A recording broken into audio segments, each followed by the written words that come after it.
All right, this is Dave Jackson from the School of Podcasting.com. I'm going to take a look today at Simplecast. They look rather interesting. A 14-day free trial, $12 a month. You can have your own website on it. Unlimited bandwidth and storage. There's no mention anywhere on any kind of storage limits, meaning I can upload, 60 gigs tomorrow, and they'd be fine with that. You can actually transfer things from RSS, it looks like. You've got some stats here, and they've got a player. The player is actually kind of interesting. Let me show you this. I have it on a website already, playing with it here. That when you play, you can actually adjust the speed, and there's a 30-second rewind. It is completely responsive. So that's kind of interesting. And so I went ahead and signed up. And actually, before I jump into it, let me show you my criteria for media hosts. If you go to schoolofpodcasting.com/media hosting, here is a page I've had on my website for a while, what I look for in a media host. Number one, do not mess with my file. Look, don't change the name of it. Don't resample it to a different rate. Don't mess with my ID3 tags. In a nutshell, what I upload is what I want to download exactly as I uploaded it. Number two, don't limit the size of my audience. So if I can upload it and I get 10 downloads, 100 downloads, or 10,000 downloads, I want to be able to pay one price for that, and I don't want to have to worry about going over my bandwidth. So unlimited bandwidth. Number three, don't limit the size of my catalog. I want people, if I so choose, to be able to go back and listen to episode number 1 when I'm on episode number 500. That way they can have a better understanding of me. I can create a stronger relationship. So basically, unlimited storage. Number four, don't take control of my feed, especially without me asking. And more importantly, if I decide I want to leave your service, you have to give me a way out without having to ask for it. This is called an iTunes redirect. And if you don't understand what that means, then I definitely don't want you hosting my media. Number five, give me some stats. And preferably, well, it'd be nice if they were accurate so I can see how many people are downloading, but I'd also like to see, now you don't need these, but I really do like seeing how people are consuming my content, whether it's via iTunes, on the website, via Stitcher, whatever it is, give me some stats. Number six, give me some support. Look, something's going to change in podcasting. There's going to be new ways of doing different things, and I want somebody to talk to let me know what's going on. If I have a question, give me some support. I'm not looking for, 24/7 round-the-clock phone support, but I do want to be able to send somebody an email and get an answer without turning gray waiting for it. Number seven, I want you to charge for your service. Now, this sounds weird. So many people are like, Dave, I want it for free. No, you don't. As I record this, I'm looking at 9 years of podcasting, and I've seen at least 3 different media hosting companies that have tried to do it for free, and guess what? They're all out of business. It turns out not charging for your service is not a really good business plan. So those are the things I look for in a media host. Now, I was just playing with the site, so I was using some old files from my Logical Weight Loss podcast, and you can see they have all the information if you want to put in your podcast here for iTunes. And at the bottom, under Advanced, you got it. You want to leave? Here's your RSS feed redirect. So they've got that going for them. The episodes, again, there's no list here of any kind of limits. That's kind of weird in a way, because you would think there has to be a limit somewhere. But that's okay. And then once you upload a file, now here, when you go to make a new episode, it basically looks like this. You put your title in, a brief summary. You can post date it. So if you want to do that, you can easily add links and bold and formatting, things like that. But here's the bad news. This is after I uploaded the file, they changed the file name to this. And that is not what I uploaded. So they changed my file name. And so for that, I say, we're done.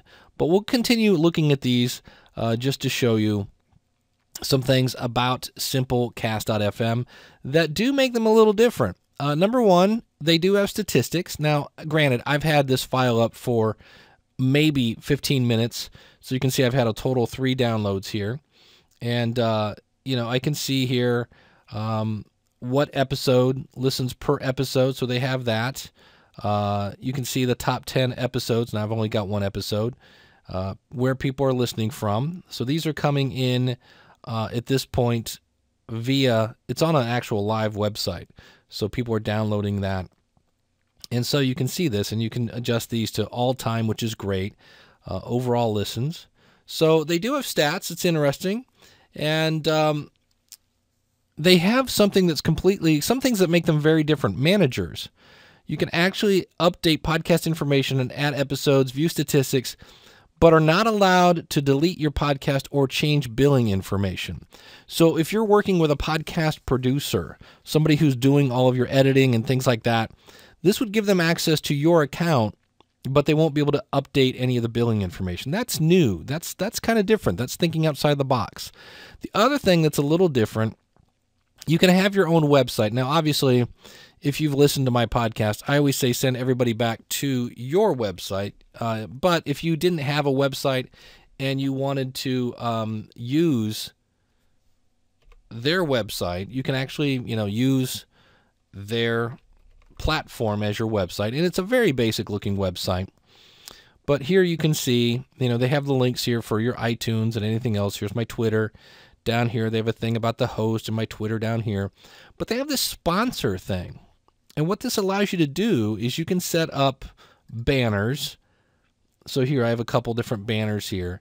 And you can add, it looks like as many as you want. And then when you're in the actual episode, you can say, hey, put a sponsor like here. If I change this to start podcasting in 6 weeks, and I save my changes and go back here to this particular episode, there it is. So that's a little different. It's just a little perk for their web design. And they do have, in terms of support, you can see if I want to add a new podcast, this is what it looks like when you first log in. You can see you're adding a second podcast. It's $8 a month.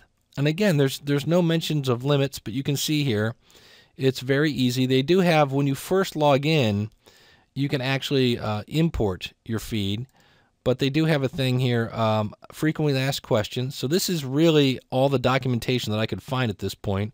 There really wasn't any documentation on the sponsors, but it's fairly easy to use.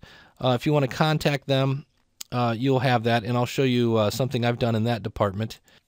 When it comes to support on their website, they state over and over and over, do not hesitate to reach out.